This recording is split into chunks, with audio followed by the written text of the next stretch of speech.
It's the hero's arc. And this is the thing. This is why when I was saying, when people say you don't know how it feels to be depressed, I say, yes, I do. The difference is how it's analyzed. I always argue this two ways as well when depressed people come to me, because one of my most famous things people attack me for is their little quote is they say, you said depression isn't real. What about the men who kills themselves? You don't care about men's mental health. We've already discussed how I care more about men's mental health than these people who are fucking pretending. It's the first thing. Say, I didn't say depression isn't real. I said feeling depressed is real. But the idea that depression is going to strike you in your mind and there's nothing you can do about it, I think that is promoting helplessness amongst depressed people, and that's the reason they kill themselves. I don't think that making people helpless in an unfortunate situation is the great thing to do. You have to give people hope. And I explained that when you believe in something, you give it power. So I tried to say that when I felt at my lowest and I achieved the most I've ever achieved in my life, the reason I was capable of doing that is because I didn't believe in the paradigm of being a depressed person. I just believed that this is how I currently feel, and fuck it, I'm gonna do whatever it takes to get my life to be better. And I gave a very simple example, an analogy. I said, if you take two people, one believes in ghosts and one doesn't, you put them both in haunted houses, and in the middle of the night, there's a bang. The person who believes in ghosts is now terrified. There's a ghost, they're calling an exorcist, they're panicking in the room, they're hiding. The person who doesn't believe in ghosts goes wind and goes back to sleep. It's the same noise, it's the same scenario, but it's the belief That's powerful. in their mind that terrifies and ruins their life. It's the belief in their mind that turns against them. And I've said this many times. I don't even give a shit about right and wrong.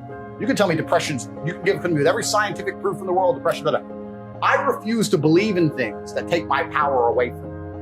I'm only going to construct a mental model that allows me to be as powerful as possible. If believing in the idea of depression is going to take my own power away, then I won't believe in it. I don't want to believe in things that make me weak. I believe in things that make me strong. And someone goes, well, you're wrong. Listen, let's assume you're correct and that makes me wrong. Let's say that you're right and you're depressed.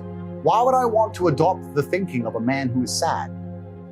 Why would I want to think like you? Wouldn't it better to be wrong and be happy and have a sports car and a yacht and a private jet? You want to talk about right? Look at your life. Why? Don't talk about right and wrong. Let's talk about success and results. I don't believe in things that take power from me. I never have. So when people email me and they start saying, I'm depressed, I'm depressed, I'm depressed. And what's funny is this, I talk to them and they desperately defend the idea of depression. I'm like, my friend, you just told me you're too depressed to be successful and depression has destroyed your life and you lost your girl. I'm telling you that the enemy in your life isn't real. And you're now sending me 10 emails a week trying to convince me that your enemy is a real thing. Why are you sticking up for your enemy? This person, whatever it is, this idea destroyed you and you're putting your energy into defending it. You should be on my team. Whose team are you on here? You want to sit here and convince me? I'm never going to believe you. I'm never going to adopt your thinking because your life is not successful enough for me to emulate. So why don't you try to adopt my way of thinking? Stop defending this. And they're defending it because it's a cure-all excuse. Depression or sadness is a cure-all excuse for men to use for failure. I have failed. This is why they say I don't believe in men's mental health, or the man who's depressed can't compete with the man who's not depressed. This quote. I say, listen, you get to roll out, be fat, be out of shape, be broke, be unimportant with no girlfriend. And instead of the world thinking you're a loser, you get to say, I'm not a loser, I'm depressed. It's a shield. And I say, that's why you don't want to lose your shield. Because now you have accountability, now you have performance. It's a cop-out. Fuck it off. I don't give a shit if it's real or not. We're not about that. We're talking about success here. Get rid of your excuses, stop defending the thing that's ruined your life, and get to fucking work. And every time anyone has ever listened to me in history, ever, every single one of them's transformed their lives and messaged me positive messages afterwards. Every single fucking time. That's why I'm anti-depressant. Because that pill ain't gonna fix you the way becoming the man you wish you were is gonna fix you. It's crazy. And then they're going to take one little soundbite. Tate doesn't care about men's mental health. He thinks depressed people is some bullshit. And they're going to apply it to me. We don't believe in negativity because it's infectious and it's sticky. And even if someone's negative, even if you talk them out of it, it still stains the air, right? If you're in a trench and you're under fire, the least productive person is the person who goes, they've got too much artillery, we're going to die. Shut the fuck up. We all know. Shut up. That's not helping us, right? It's very infectious. So, and most people understand, they say, you are the sum of the 5 people you spend the most time with. Then why the fuck are you spending time with negative people? Or people who complain? Or unhappy people? Or unlucky people? Or negative people? Stop talking to them. Everyone I talk to is like, yep, We are winners. All we do is fucking win. Oh, the Matrix attacks us. Oh, you think I need YouTube? You think I need YouTube? Get fucked. That's who we are, right?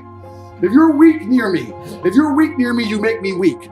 I refuse to accept it. You can't just see people near me being all or crying or sad or whatever. You're allowed to feel sad. Of course. Your girl left you, you lost your job, you're allowed to feel sad. That's fine. You feel sad. You feel sad right now? Good, great. Let's hit the booze. Shut the fuck up. Me and my brother have another quote. What do you want? Therapy? That's our quote. We say it all the time for anything. Bro, I got a hangover. You want therapy? No. Well, then what the fuck? Shut the fuck up. Shut the fuck up. Like, why are you even saying it out loud? Why are you believing in it? Yeah. Why are you making it real? We all feel like trash. We drunk 10 bottles of whiskey. We all feel like trash, but we're high net worth individuals getting out of Ferraris in a country we don't have security. Nobody's walking fucking like we do. It's a reality you have to curate. And when you get your shit straight, it affects your entire life.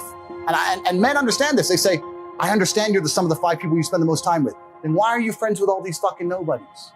Why are you friends with these losers? Why are you doing it then? Then you're accepting what you're gonna be. I love winners. I love winners. Show me a winner. I love winners all day long, my friend. That's who I want to be friends with. Winners. That's who I want to be friends with. I don't want to be friends with anybody else. I don't see the advantage to it. And that's how I've always created my life, and it's served me very, very well. And I refuse to accept anything else because negative energy is extremely sticky. If you have friends who are talking negative shit, try and fix them. It's your duty. But if they're sticking to their negative narrative, you don't have a responsibility to them to a degree to sit there and allow them to pollute your life. Because that's what they're going to do. Let's say when I had nothing, I had 10 friends. Now I'm at the top, I have 4. The 6 I had to drop just didn't level up with me. And there's only so long you can pay for them to go to the club, pay for them to go on holiday, lend them a car. It's only so long until it's like, bro, everyone else pulled this off. Everyone else, and I've offered you a job, and now you're sick, or you're tired. It gets to a point where it's just detrimental to your life, and you have to be ruthless about it because you have to create your reality. It's the only way to do it.